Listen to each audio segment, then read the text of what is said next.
Hey, Goat Knucklers. Welcome back to another episode. Goat Knuckle Talk with Flo, STS 30. I am Flo. And again, guys, if you're loving these episodes, please subscribe. Voila, subscribe to the channel, like the video, and leave a comment. Let me go ahead and introduce you to my co host, Lisa Nolan Hafner, class of 83. Hey, Whoop Lisa. whoop. Hey Flo, how are you? I'm good. So, who is this debonair, handsome young man? Yes, you just get better with age. Mr. Steve That's Olson, a right. fellow classmate of ours. Welcome back to our Yes. show. Thanks for, Hey, for coming everybody. on. Yeah. You bet. So thank you for coming on, man. Hey, before we get into the farming thing, I want to thank you again for inviting me for tea and coffee when I was Sure. in town. I saw Jimmy Bodeker that afternoon when I was shopping. He said he met with you the day before. So Yeah. I'm just do you do that quite often? Meet with people for. Dude, we've got the craziest thing going right now. At 7 on Friday mornings, there's I can't remember if there's I think there's three tables of four with four chairs there at the Broadway Brew. And we'll fill up all those tables. And it's the most random guys you've ever seen. Ray Lee and Mark Lee come. Jimmy Bodeker comes. Uh, and some guys that Jimmy works with, and other people. Tim Hardage goes. It's just it's just crazy, and it just started out with. I had coffee with somebody one day, and then somebody saw us, and then told somebody else, and so it's kind of a cool deal. And Yeah. so it's a weekly thing or a monthly thing, or Yeah, how does it? yeah, every Friday. Every Yeah, we do it Friday. every Friday at 7 in the morning. Yeah, Wow, Cool. Steve, that is really awesome. I'm just on a quick yeah, side it's note, Flo, if I can interrupt. So, when I was 32 years old, I, on a whim, bought a cafe in Berea, Kentucky. And I had a group of regulars, and I called them the old timers, and they met every morning, 6 days a week for coffee. And it was a wow. group of retired professors and local business people. And I was a Yeah, newcomer to town. They wanted to check the new girl out and see what this business was all about. And I had taken over a historic business, and I got to know these folks, and I learned so many amazing stories on top of just being a witness to the friendships that they had. It was a yeah, really beautiful thing. So kudos to y'all yeah, for doing that. yeah. How Yeah. Well, I fun. tell you, one of the really coolest things that I think for me that was just really kind of jaw dropping. I was talking to Ray one day about how he started Rayleigh Equipment, and that turned into just an incredible business. And he said that he and Barbara would get up and go throw the Amarillo paper, just doing whatever they had to do to make things work. And everybody sees the success, but they never see what it took to make the success. And I think, no matter where you're at in life, you've just got to realize that it's those little things, and it was hard for everybody. And so it's really cool to see that. Yeah, I think when you engage in that kind of camaraderie, you really learn the true character of a person. Yeah. Just sharing stories of trials and tribulations and triumphs and failures and that sort of thing. Well, if I'm ever in Plainview on a Friday, I am gonna No, yeah, crash. man only, Lisa. I don't care. Man All my, only. No, no, I, no, I have no, I have no. more Some guy friends I'm mess. I'm than messing any with you. girlfriend. I have more guy friends than One more. girlfriends. So One more question. How yeah, long have it's you really guys been doing this? probably a year or so. But Okay. some of the guys will bring their wives time to time. Cindy goes probably 2/3 of the time. So yeah, there So you go. You it's can cool. have your own table to the side, Lisa. no, I want to I'm be one of joking. the. I'm joking. No, Steve will not kick me out. No, Well, you're my girl. You can do that. well, Steve, we brought you on for a reason. So, cotton All right. farming in Yeah. Plainview. Yeah, you told me how you started. Can you go ahead and let Lisa know or the audience how you got into farming? Yeah, I when I graduated from college, I went to Dallas and interviewed with Deere, and it went well. And came home and told Cindy's family that we were going to be moving and starting that life. And her dad said, "Well, we got all this family land. You can start here, and I'll help you get going and all that." ended up that didn't happen, but what did happen was God took care of us in really crazy ways, to just get started. And uh, just the right people came into our lives and that kind of stuff. And so we've kind of tried to live a life of giving back because we feel like we've been given so much. And it's just insane how when you think things are just not going to work, here'll be somebody that you might have met that just has an idea and you think, well, gosh, that might work, and try it. And sure enough, it did. And those kinds of things. So it's been really, lots of ups, lots of downs. And I'm very, very thankful to have Cindy there with me because she's always way more stable than I am, and just, oh, it's fine. We're going to get through it. Don't quit worrying, kind of a thing. And great, great partnership. Well, she grew up with her. I mean, I guess Yeah, she grew up with that with Neil. yeah, yeah. When I So told how her I was was your going to first? farm, Go ahead. I'm sorry. Go ahead. when I told her I was going to farm, she cried for 2 years. She did not want to be on the Happy farm. She tears, did not want or to be in Plainview, Texas. she was ready to move to Dallas, huh? Yeah. She was So how ready. was your first year? I mean, how was your experience your first year, like your first few days? I mean, walk us through. Oh, it was terrible. I had more weeds than anybody else and less crop than anybody else, and just had so much to learn, and it was very, very hard, and and pretty soon you realize that uh, starting on my own, man, I can't do it the way everybody else is doing, and tried to just figure out, the engineering model. The first thing you do when you've got a problem is you define the problem, and you think about it, everybody's got problems in life, but how often do we take time to really stop and think about what really is the problem and kind of get to the bottom of that, and then be able to um, work out a solution from there. Okay, were you a Did mechanical Yeah. engineer? hmm yeah. did And you ever have moments, Steve, when you were, like maybe going through a bad spell or a struggle or challenges and thinking, I got an engineering degree for this? Like, I could be, Yeah, I've thought that. I've thought that a lot. But then I'll tell you, there's just been so many other things in life that have been really, really good. Staying in Plainview and that kind of thing. That I think it's good. I think we're where God wanted us to be, and uh, it's been good. well, I read in an article that came out in the Herald, I don't know when, that you talked about when you was it when you got your master's or you got your hmm engineering degree that the economy kind of took a tank and you had a hard time finding a job in that Yeah, field, and that kind of influenced your decision to stay yeah, in Plainview and yeah, work with your yeah. father-in-law. Well, yeah, and then yeah, it just, you kind of had to. We had kids by then, and so by the time I was in grad school, and just trying to figure out how to, put food on the table and make sure that everything was good, So I did a lot of part-time stuff on the side, and just staying humble and hungry, and it's good.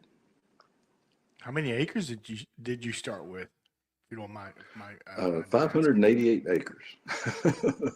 Yeah, That's a 588. Wow. lot.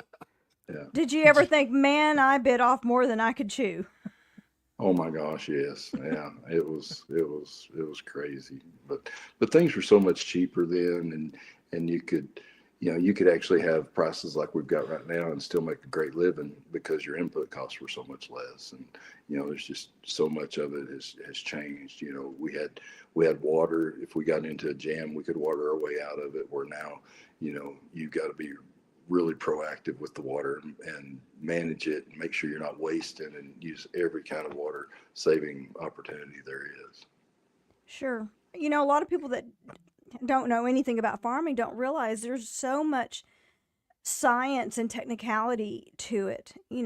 Yeah, Before yeah, before before dad owned excuse me, before dad owned his shop, when I was little, he farmed, and we farmed uh, cotton and corn, and it was just so volatile. We had really great years, and then we had years that parents were like, there is no Christmas this year.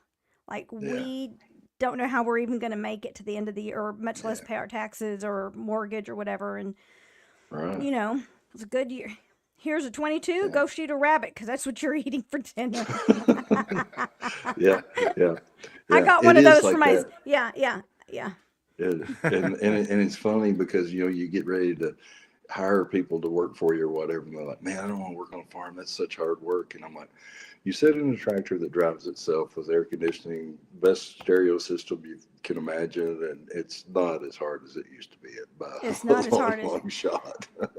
Yeah, No, we grew up in the era of changing irrigation pipes and it's changed a lot. a lot. You Yeah, remember the yeah, wells, the motors, the wells, and putting the pipes yeah, in, and the irrigation sleeves. People don't know yeah, about those yeah. things anymore. No, I no. do because I I had to miss go those out and days. help. Yeah, right. See, Yeah, I miss those days. Oh, I good. think I asked you, Steve. Did you were you farming when you were in high school? Like, did you grow up in farming? You say you No, didn't. no, my So, dad was a custom harvester. And so we would leave like right as soon as school was out and then end up down at Vernon, kind of in the Vernon area. And then we would follow the ripening of the wheat and end up between Cheyenne and Torrington, Wyoming. And then by the time we got home, it was about time for school to start and then corn harvest to start. And so we were gone all summer, every summer. Wow. So can you talk us through what entails what does wheat harvesting entail? Well, he he had three combines and four trucks, and so we would get just a crew of mostly college or some high school like seniors, maybe a junior if they were older in the class and could get the license. And you would just go out and start, and we had a travel trailer and an old '57 model Ford school bus that had been converted into sleeping quarters, and there were six bunks in there with a shower, commode, uh, washing machine, and all that stuff. And so it's always funny to me because people will be like, "Man, I want to buy a travel trailer." I'm like, "Dude, I got that out of my system a long time ago. Yeah, no I'll, doubt. I'll be the guy in the hotel." So when you finished harvesting the wheat, did y'all all contract with different gins, or did you take everything back to Edmondson Wheat Growers to the gin No, there? it wherever that farmer that we were working for, wherever they wanted to put it. Some would put it in silos on their on farm storage. Some would go to grain elevators and that kind of stuff. Okay. But it would just mostly depend on what they had in that area. Okay. I mean, So Edmond, how'd your dad get the gig in Wyoming? I mean, how'd that happen? Well, it was just following the ripening, and so. And a lot of guys would go all the way on up into Canada and stuff. But with us wow. needing to get back for school, because this was, middle to the latter part of August when we would get home. And so it was time to be home. And then corn harvest would start down here a little after Labor Day. And so that would keep him busy doing that. Wow, interesting. So Yeah. you guys, he never grew it himself. He always did the labor. The Yeah, harvesting, yeah. yeah, yeah, yeah. Cool. So we were basically migrants is what we were. Migrant labor. So we would migrate from Vernon into Wyoming every summer. Jeez, did not Isn't know that crazy? It is. Yeah. It is very crazy. Yeah. I guess you Here's missed the out. funniest story. The year I was 14, the wheat was really good in Kansas, so Dad bought another combine and another truck. I didn't even have a license, but I knew the way, and so he put me in that truck, and I led the crew all the way to Wyoming and back to Texas, and didn't have a driver's license. So we're going through Colorado somewhere, and a Colorado Highway Patrol stops us. And he's got everybody lined up checking their licenses, and so I just kind of got back behind him and walked to the other end of the line where he'd already checked their licenses. He never counted how many licenses he's checked, and I got by with it. And my dad was like, "You are the sneakiest sucker I've ever seen." He was so mad but so proud at the same time. My dad would have said, "You're the sneakiest son of a bitch." That was his Yeah, favorite yeah, word. yeah, yeah. Well, you missed out then. After after our eighth grade that we went work for Pioneer? I think it's like every Yeah. I got to hear all the stories, but I never got to you participate. never got to experience it. God, everybody did that. Do they still do that? Yeah. Oh, No, they've taken all that corn production back to the Midwest. Oh wow. Okay. It's too dry, I guess. Well, they were developing a drought type corn down here for a long time, but then they pulled the plug on that program and just took everything back north. So, Yeah. How's So, how I know you guys we've had I mean Plainview's had some droughts in the past. I mean they even did a documentary with Don Cheadle about yeah. the drought, and I think that's why that meat what's it called what's the name of Cargill that Meat place? Solutions. Yeah. Yeah, yes, Hmm. Cargill. I mean I think that's one of the reasons why they left because Yeah, absolutely. Yeah. drought. Yeah. Just So not enough water for them to be all, able to do the things they needed to do. Yeah. well, I mean, all the It's tough. aquifers are drying up in Texas. yeah. We're I thought y'all were reaching. gonna. I thought this was gonna be fun, and I was gonna get to laugh. Y'all are gonna make me cry here. Okay, Yeah, all No, right. it is. And that's why we've totally changed the way we farm. So, like, we'll have we leave the residue from the previous crop, and we kind of use that as a wind block to keep the wind and heat from getting to the soil itself, and it saves an enormous amount of moisture. And doing things like that we've been able to come up with just ideas to mitigate the loss in the pumpable water coming out of the aquifer. And I think if we would have farmed when we started pulling water out of the aquifer the way we do today, there would be water forever. We just use so much less, and we've got pivots that we put in that were 1,000 gallons in '94 or so that are 200 now, and we're still growing about the same crop we did when we had that much water because we've learned how to use it so much better. That's wow, good. that's So, wonderful. So, share some of the new technology yeah. that you've been part of um, implementing in the industry. Okay. Okay. We we use variable rate seeding and variable rate fertilizer, those kinds of things. So suppose you've got a field that's got a area in it that is not very productive. Well, we won't put the same input in that. We'll save that money and put it on the higher productivity areas of the field. And we do that. We know what we've got, due to soil tests, and there's an electron exchange thing that helps you to know how available those nutrients are. And so we'll run that through, and then that gives us a kind of a grid map that shows what needs what where. And so that makes that work. And then in all of our equipment is all run through GPS and or global positioning is what that is.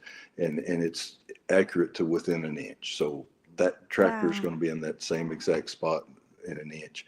And what I've done is I bought it's called a Dickie John soil probe, and I use that to see how hard the ground is. So if it's soft, I'll no-till and not plow.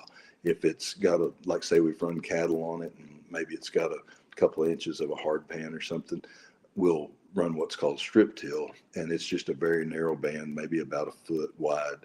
Uh, and that's all that gets and it gets plowed there, and then we come back with the planter just directly in the center of that tube, or I mean of that um, strip tilled uh, area there. And the fertilizer, we'll put fertilizer down about 6 inches deep with that machine, and then put just a little bit of fertilizer with the planter. So as the plant's developing and coming up, that phosphorus and stuff helps that it kind of kicks those roots into gear. And we figured out a long time ago that if we can have a healthy root system and a robust root system, that takes up a lot of the problem we were having with moisture, and drought. And so everything we want to do early on is to build a great root system.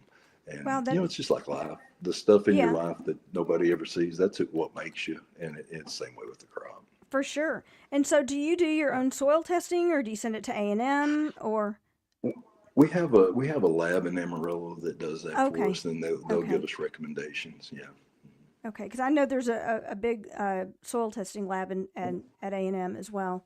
you bet. Yeah, yeah, Yeah. yeah. Very good. Well, you know, during our class reunion, you and Cindy had to go to Europe, Yeah, to yeah, we were in to the Amsterdam while y'all were having Amsterdam. fun. We were over there suffering. Oh yeah, Sure mhm, you sure were. you were. You were trying out their local Yeah, He was at a tea yeah, house.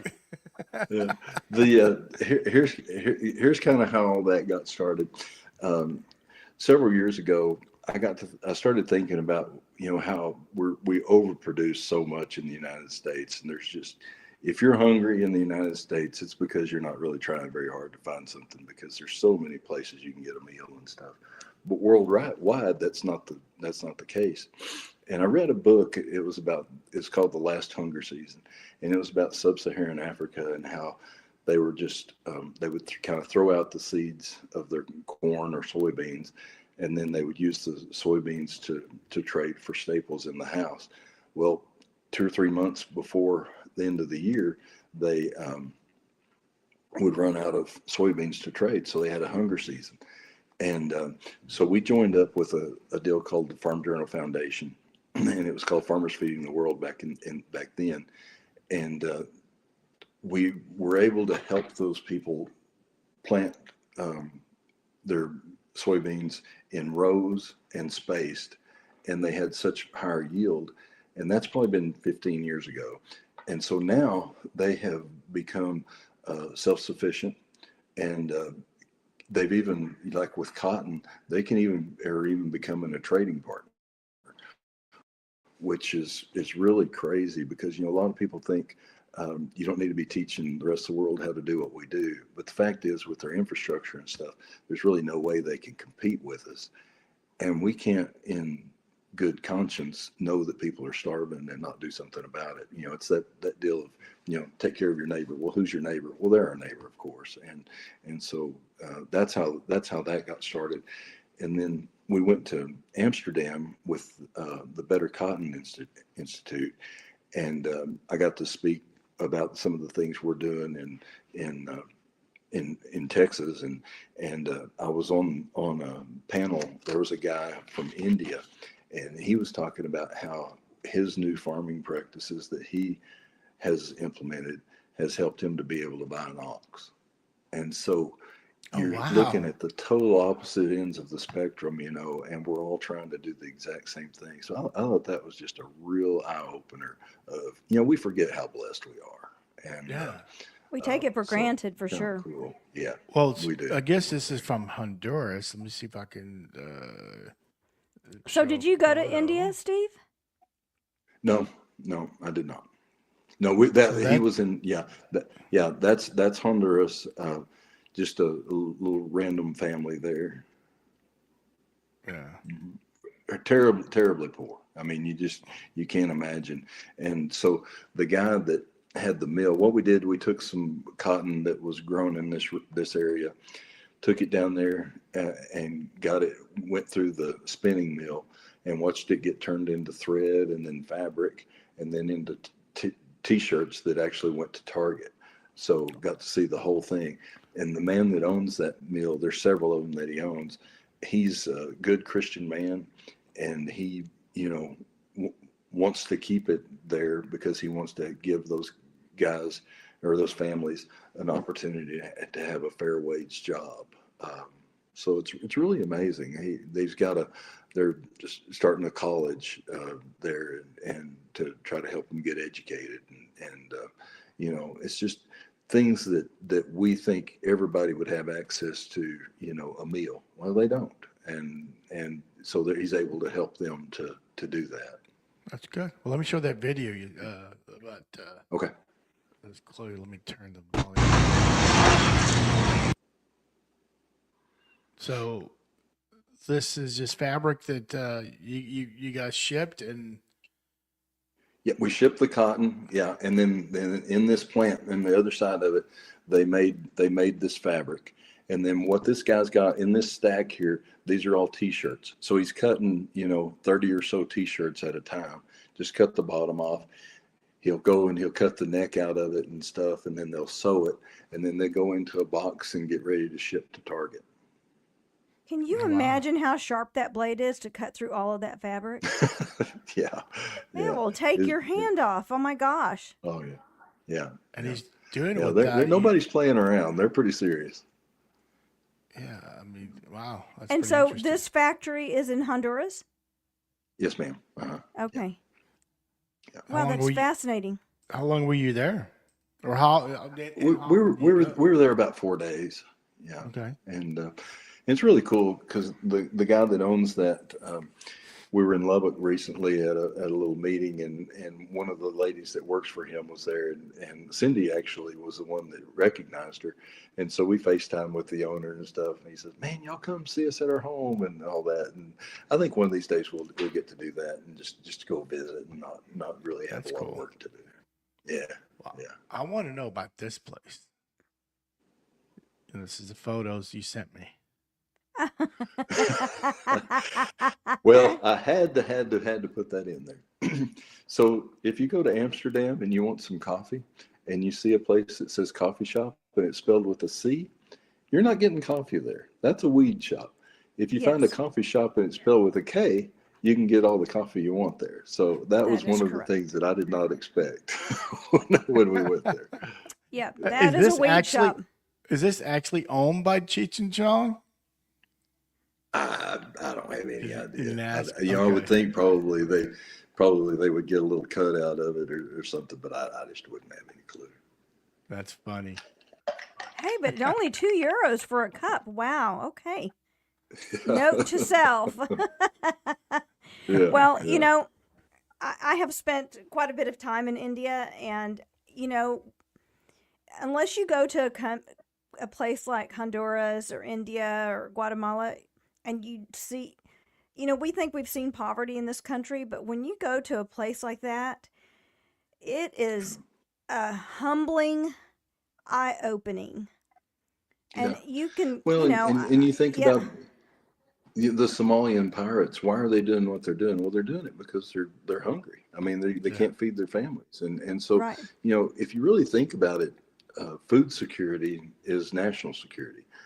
And because if we can keep people fed around the world, and we've got all the resources to do it, um, then we can, I think, stave off a lot of the unrest Yeah, that's out yeah. there. People do things out of desperation. Yeah, Yeah. I mean, they're willing to yeah, lose their yeah, life. yeah.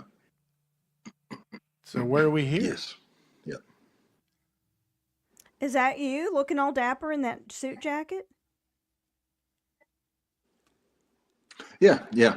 So the guy in the middle there, he's the guy from India that just got the ox. Yeah, and Wow. I'm explaining to him how all the different technology that we use is there, and yeah, that's in Honduras, and there were people there from all over the world, and you absolutely have no idea that like that guy. I visited with him in a break just a little bit, because most everybody can speak some English, but I had no idea of his story until we get up there on the stage, and I mean, it just blows you completely away.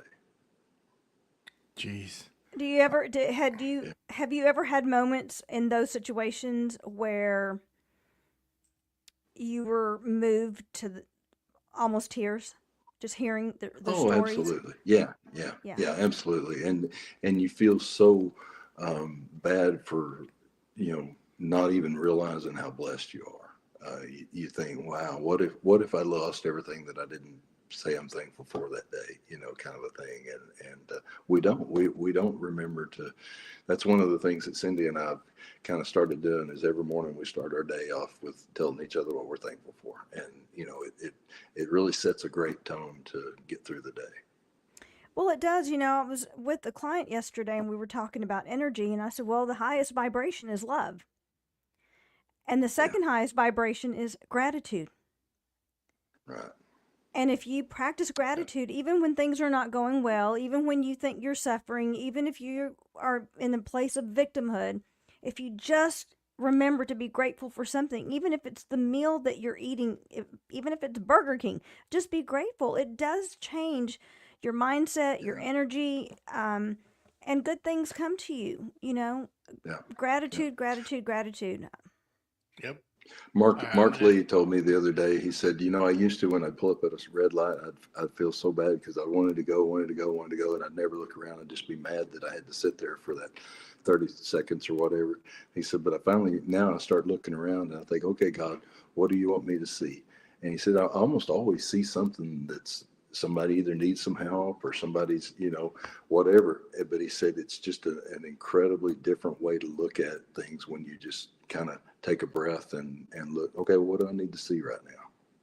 That's awesome. Yeah, it I is. I challenged Yeah. a class of women. I used to teach the faculty at a school, and I challenged them for 1 week. Do not turn on your car radio on the way to and from work.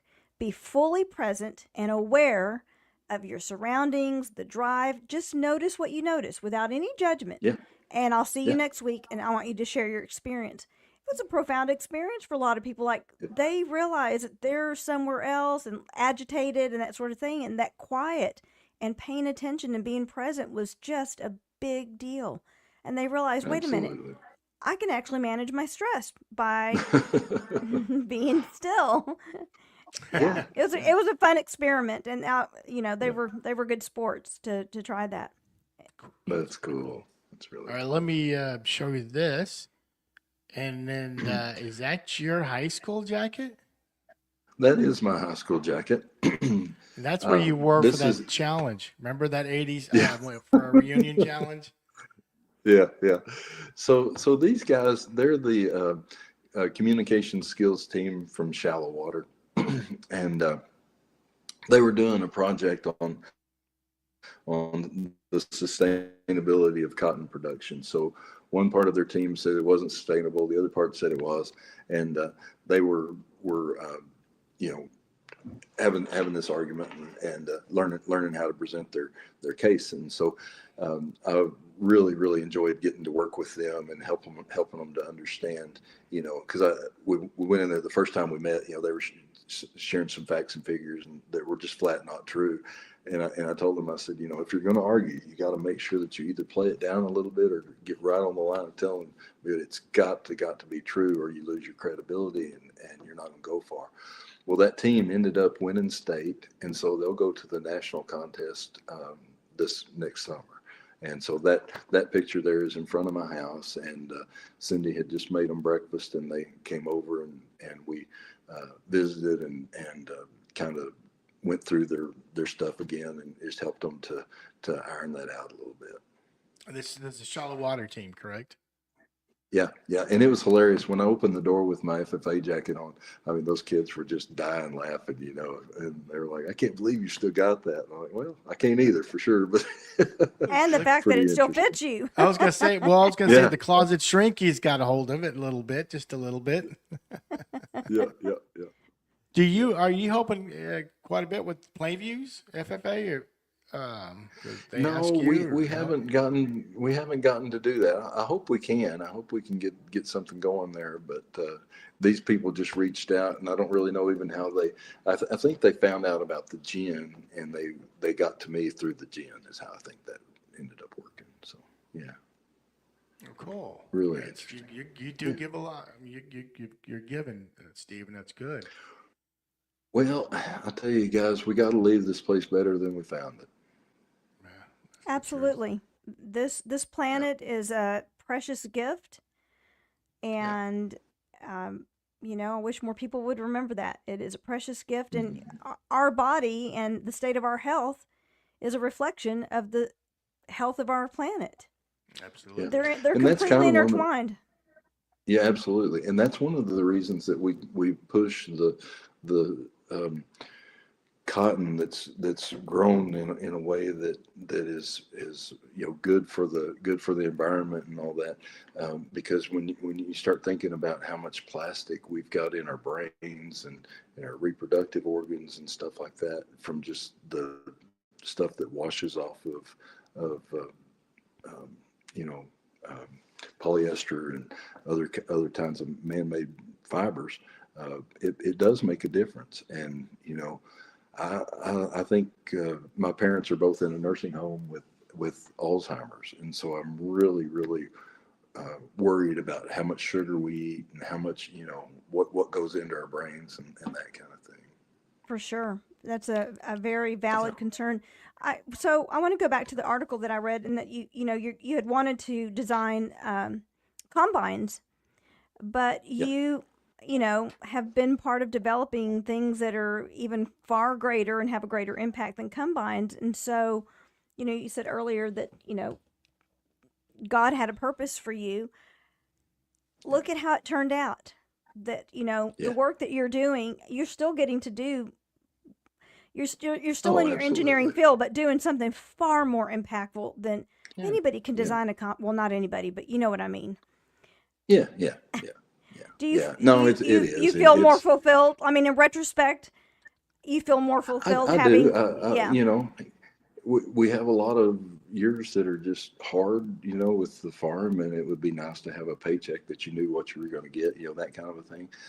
But the other side of that is it's kind of fun when you have those tough times to just see how it's going to work out, because it always does. You just have to, have faith and make sure you're doing the things that matter. yeah, for sure. Do you So ever think about what if I've gone to Dallas and taken that job and start working in the corporate world? You ever think about that? Oh What your yeah, life would be yeah, right now? yeah, yeah. I wonder if I would have been able to handle it. I'm pretty much a self thinker, and I don't know. I think I've it's been a hard choice, but I think it's been a great choice for us. so are you still involved with the National Council of the National Cotton Council, or is that you're Yeah, done with that? Okay, so you're yeah, still part of those yeah, two organizations. yeah, yeah. Hmm. Yeah, That's yeah, and I'm on the Cotton Board, which is a national board that the Secretary of Agriculture is who would appoint you to that, and then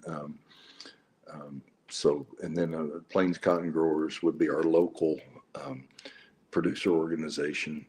I'm involved in that, and it's amazing how much I learn uh, from other people doing those things. Oh, cool. Well, let's talk about Yeah, this couple here. How when did I know your high school sweethearts? But tell everyone, how'd you yeah. guys end up dating and then eventually marrying each Well, other? Well, we were in the fifth grade in Ruthie Roberts' class at Lakeside, and I'll never forget the first time I saw her. She had some um, uh, kind of green overalls on, and she had that long dark hair. And I thought, wow, that girl is so pretty. And I remember telling Richard Alvis that someday I was going to marry her. And of course, we didn't even date. And then when we were sophomores, she asked me if I would be her date to the coronation, and then that's kind of how all that got started. And then we were kind of on again and off again through college, and then just I don't know. She just was the best friend you could ever have, and so I thought, well, I can't let that one get away, and so really Well, really good for thankful you. to have her. Yeah, And it's then, turned out pretty well for y'all. well, look at yeah, I mean, yeah, look at the next photo. yeah. That's definitely a beautiful, happy family. Those are great, great photos. Wow. Oh So the yeah, yeah. kids, So are they involved in your business? our son farms some, but he does that on his own, and then he builds homes. Our daughter, she'd be the girl with the longer dark hair. Her and her husband, he's a home builder in Amarillo. She's a speech therapist. And then those two kids that are in front of them, those are theirs, the boy and the girl. And then my son's over here on the right side of the picture, and his wife, you guys know her mama, Diana Hayes. Oh, Oh, wow. I thought she had a very Yeah, familiar face. Wow. nice. yeah. Isn't that cool? Yeah. Yeah, Yeah. that And is then super those cool. are their three boys. Yeah, yeah. So, but we're super blessed for sure. Wow, beautiful family. And your son's a little bit taller than you, Steve. I hadn't noticed that till just now. I He's mean, just a I hair. must be Maybe shrinking. it's the, he's standing on the It could be elevated that for he has sure. hair. I don't know. or maybe he's wearing taller boots, right? Mm, Yeah, I'll go with whatever, Well, changing gears for just a second. What's it like being a granddad? I'll tell you that oldest grandson, when he was born and I held him, I bet I cried 30 minutes. I could not quit crying. It is the craziest kind of love you'll ever experience. I mean, it's just wild. I uh, took a quick trip to Dallas and south of Dallas and Fort Worth down there a couple of weeks ago, and I took the oldest one and the youngest one with me. And we had the best time. We stayed at South Lake, and of course, we got there and the pool was closed. And I asked the guy, I said, well, they were really wanting to get in the pool. He said, well, if they'll be quiet, they can get in there all they want. And so we took them out there and they swam and made a lot of noise. And luckily it was cold that night. And so they didn't want to stay too long. But it's amazingly fun. And like the older one, it was over at Christmas and he had brought a library book with him. And so I just sat in the chair with him and had him read to me. And it's just crazy how fun that stuff is. It's your baby's baby. It's something. It Yeah. opens up a piece of your heart that you didn't even know it's reserved just for grandkids. Yeah. Strangest thing ever. Strangest thing Yeah, ever. Yeah. amazing, amazing. Well, let me share a Yeah. story about your father-in-law Neil. He coached us. Yeah. I don't know if it's junior Babe Ruth or senior Babe Ruth, but we're in the playing on the All Star playoffs, and I think we may have been in Graham, but he and I started wrestling, and I'm a young kid. I was pretty strong, and I jumped on him, and that old man just flipped me like I was just a pillow. I mean, I'm like, Yeah. dang. I mean, I just show you these farmers, man, they're skinny, but they're strong as an ox. Yeah. Yeah. So There's something about that kind of strength that you just don't calculate into your equation very well. you But don't. it's And I think I shared with this whenever you guys were on, a couple years ago for the Valentine's Night. So you and I, we used to, in football, they would make us wrestle, and you were on your hand, you were down, and I was on top of you. And I'm like, you know what? As soon as he's gone, I'm just gonna flip him quickly. And I did, and your eyes got big. You were like, "Oh, that's a good move." That was the last time. After that, you just easily pinned me several times. I'm like, "Hey, at least I got him once. I got him once." yeah. Yeah. Oh, Hey, you well. guys, did you ever watch Trains, Planes, and Automobiles? Yes. Yes, Okay, ma'am. Yeah. remember the scene where they catch the ride with the farmer and the pregnant wife, and the Yeah. wife Yeah. and the wife he tells her to get out of the truck and get their trunk, and Yeah. the farmer says she's wiry but she's strong. That's what made Right. me think about that. You know Yeah. what? Yeah. Back in the day, I mean, you didn't need to go to a gym. If you worked on a farm, you were pretty fit, Oh yeah. That's right. strong. Absolutely. Yeah. Is Yeah. that you and your grandkids? Yeah, this would be me. That's the middle son of my sons, and we're checking the plants as the cotton's coming up there. And there was a lady from Plains Cotton Growers who came out and she took some pictures that day, just random deal. But I always try to teach those boys about the soil and the bacteria and the things that are going on in the soil. And I think one of the coolest things about that is when you get in there and you get really into that dirt and you realize that the same bacteria that's in that dirt is the same bacteria that's in your gut. And, we're so connected to the earth and we don't even realize it so much of the time. Yeah. But, Yeah. but I want them to really understand not just cotton production, but I want them to understand how it all works together. And so, we talk about environment. I'm probably the biggest environmentalist I know, working environmentalist, because anything that happens badly to the environment, it affects me first. And so I think that's one of the reasons it's really important to make sure that we keep the soil super healthy. Steve, you're teaching your grandchildren what indigenous people have taught for thousands of years to their many, many, many Yeah, generations. Like they knew. yeah, They yeah. knew. I Isn't mean, that not just, crazy? yeah, yeah, Yeah. Yeah, for sure. yeah, So when are you gonna hang your yeah. hat? Michael, I just really don't think that I would be a very good retired person. I enjoy my work. I enjoy the time that I spend. Sometimes, people will ask me how much you farm, and my answer is twice what I need to enjoy it. But I'm farming what I have to make it work, kind of a thing. And uh, I don't know. I don't really see myself retiring. I've got several. I'm a dealer and I install fertilizer systems that are. I was talking about the variable rate stuff. I do that for a really cool company out of Kansas called SurePoint. And it's started by a guy well, three guys actually, and their whole thing was they wanted to build a product that they could sell to people, add value to their farm, and that those people would become lifelong customers. And so I've never been in a situation that I had to feel embarrassed about who I was with or what I was doing with that. And then we, got, of course, the cotton gin and then the farm and just a lot of stuff kind of going. And I kind of thrive on it. So you're still inspired by what you do. Yeah. Oh yeah. Yeah. Yeah. I, Well, I think if I wasn't, I would definitely not do it. It's too hard, you're a very few lucky people who love what they do. I mean, many people have a great success and great careers, but they hate what they're doing. And it just seems like. And when I talk to the people that are in difference. that shape, it just breaks my heart. I just can't Yeah. imagine how you would spend that much of your life doing something you don't like.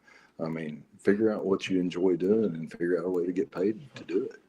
Yeah, I used to watch a lot of cooking shows, and I would hear a lot of people who are an attorney or worked at Wall Street who gave all that money up just to open up a restaurant, and their Mhm. life is, it's much happier. So, Yeah. kudos to you, my man. Kudos to you, Yeah, my friend. I'm Absolutely. a Money testament to gives that. you, yeah, money gives us some options, but it doesn't Sure. give us happiness.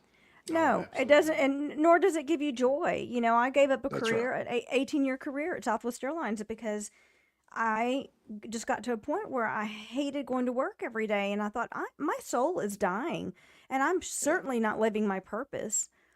Right. And now my vocation, my career, my job, and my purpose are all the same thing. And Yeah. I don't make a lot of money at all, but I am very fulfilled. And to me, Yeah. I'm rich as a Yeah. result.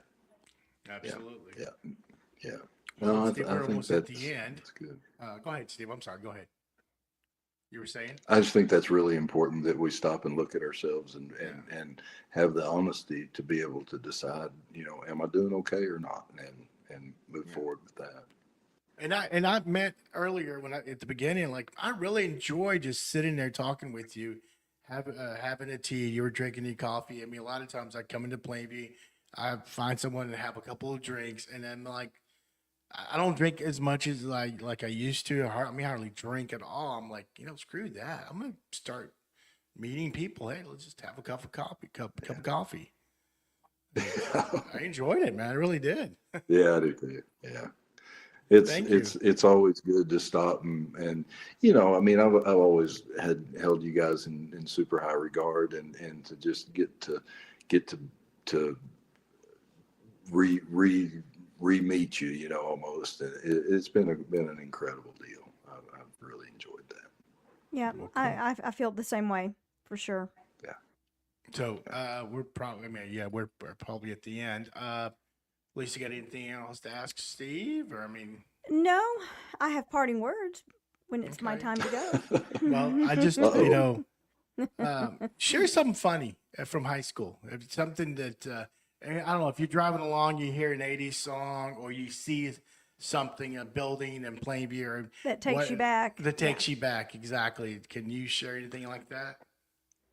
Well, just the other morning, we were sitting there at coffee, and I'm looking over at Mark and Jimmy. They're down on the other end of the table, and it reminded me of being in Mr. Benefield's physical science room. And so Mo was in there, and Mark and Jimmy and I, and they had those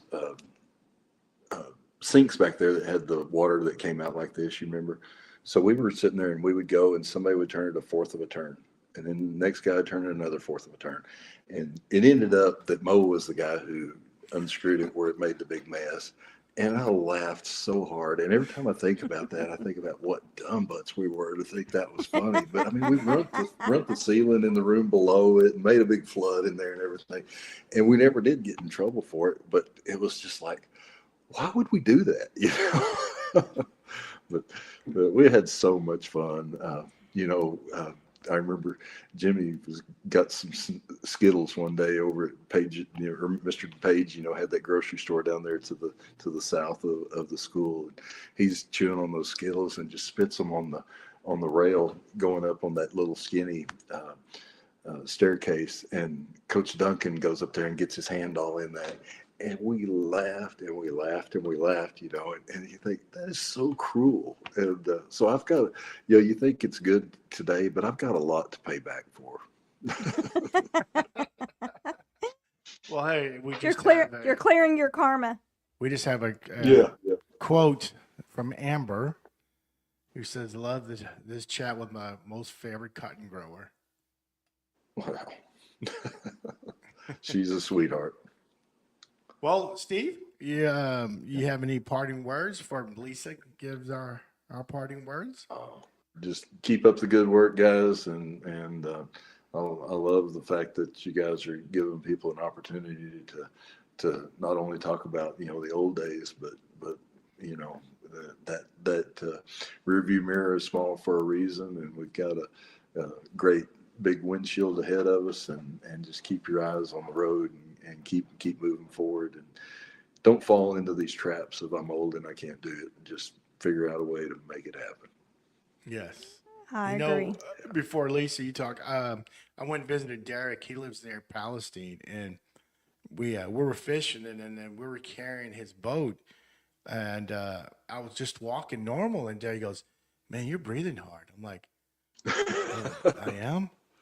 I mean, because Derek's Derek's working. Him and his fiance have like 34 acres, so he's always out there doing something, cutting trees down, mowing, whatever. So he's better shape than I am, and that just hit me like, I guess I don't know. Yeah. Am I? Yeah. So, I would love to see him. Let me show one more. Mr. Bockham, great stories from a man who experienced a life well lived. Thanks for the time. Hey. Thanks for Mr. Bockham. Very your sweet. Fellow guest when we did that show almost 2 years ago. I know. Yeah. All right, Miss Lisa, take it away. Well, first of all, Steve, I just think you're just an amazing person. And from this side of the screen, I'm going to just tell you that you exude so much positivity. You exude love. And I wish more people would, and not be afraid to remember that they are love. And what's inspiring to me about you and what you've shared with us tonight and in the previous podcast too, is that one, you are living your purpose. And I think that you are really adept at finding the silver lining and the joy in the mundane and in the everyday, and especially in your kids and your grandkids. And it's really heartwarming and inspiring and really delightful to be a witness on this side of the screen. So thank you. Well, thank you. That's very sweet. I appreciate you. I hope I do live up to that, because that is definitely my goal. Maybe we should call Cindy and ask her. Yeah. You probably should. Well, tell her. The one Tell thing her you know we said about her, hello. she will tell you the truth. Yeah. Will you give her a great big hug for me, Yes, tell her please? we said hello. I will sure do that. Yeah. Well, Yeah. thank you, sir. And We if- enjoyed it. And Flo, if you want to tell me to kiss her, I can do that too. Because I mean, any of that stuff. I kissed her in the cheek for me. Yes. Yeah. So, guys, Steve, thank you, sir. And You bet. have Love a you good guys. year. Enjoy. Love your you time. too, Well, have a Steve. good Big year this year. hugs. Oh my gosh. Yes. Happy New Year. Yeah. All right, brother. Yeah. You All take right. care. See you guys. Bye-bye. Thank y'all. Bye bye. That was good. I Yes. really enjoyed that. Flo, before I move to Spain, you're going to take a trip with me to Plainview. Absolutely. Because, I've only been back for our 40th reunion, and I have to go back one more time before I'm not here anymore. So, Yeah. When I was there this past Christmas, I spent most of my time with my mom but I had to go do some shopping and went to the grocery store. I saw more 83 people that I've ever seen since we graduated. It's Steve. I mentioned Jimmy Bodeker. I saw Lori Dayton. I saw Steven Steen. Of course, Alex Gonzalez. But it could have been one other. But yeah, it was like, whoa, all these 83 people. Oh, Eddie Gonzalez. So yeah, so it was a lot of 83 people. But yeah, we're getting older, you know. It's we gotta, keep that connection going. For sure, for sure. I mean, that's part of the inspiration of this show. Absolutely. So guys, thank you. And then next Tuesday, we're gonna have a class of '89. His name is Kenny Bryant. He is the younger brother of Mona, class of '82. He's become a movie director, and which he's had a couple of movies he's already directed. Oh geez, when we do the interview, I'll make sure I have the names of the movies. But and then he in November he went to Arizona to shoot or direct another movie, a Western movie. So yeah, a guy from Plainview, Texas is directing movies. I know, we're excited. Can't wait to So- hear his stories, and I don't think I've seen him since he Oh, was little. one's the Gatekeeper. I've watched both of them, so definitely when that Western movie is ready, I'm definitely gonna watch it. But yeah, we'll definitely list the movies he's directed, and you can find them on Amazon. Well, cool. Wonderful. All right, Miss Lisa, thank you as always. Mm-hmm. Peace and love, and boom, go Knuckle. Hey, looking good behind that mic. I'm finally professional, and I finally have a chair. So Yes. it's Well, all good night. good. Good night, everyone. We'll see you next week. Bye bye. Good night. Thank you.